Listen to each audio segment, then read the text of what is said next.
بیایم با هم سریع یه استراتژی بر پایه کندل پینبار رو یاد بگیریم. حالا این کندل پینبار چیه؟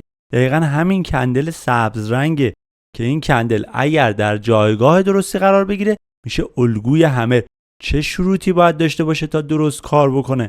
اول از همه شادوی بلندی داشته باشه، حداقل 2 تا 3 برابر بدنش، چرا که نشون دهنده اینه که قیمت به سفارشات بزرگ و سفارشات بازیگران رسیده. دومین شرط، پشت این شادو باید فری اسپیس داشته باشیم، خالی باشه، چرا که اگر درون سطوح کانسولیدیشن باشه نشون دهنده نوسانات، نرسیدن به سفارشات. سومین شرط، بدنه کندل درون کندل قبل بسته بشه، چرا که نشون دهنده برگشت سنتیمنت و قدرت خریدارانه.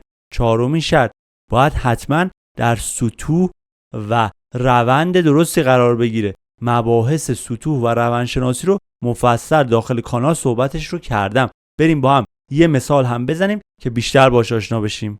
الان توی این مثال کندل پینبار معتبر ما که تبدیل به الگوی همر شده کجاست؟ دقیقاً نمونهش رو اینجا داریم که تمام شروط رو که رعایت کرده هیچ، به سطح مهم لیکویدیتی پول هم رسیده که مباحث لیکویدیتی پول رو مفصل داخل کانال صحبتش رو کردم که فقط کافی بوده با بسته شدن کندل شما وارد پوزیشن لاین بشین، حد ضرر زیرش قرار بگیره و انتظار ریواردهای خیلی خوبی رو داشته باشین.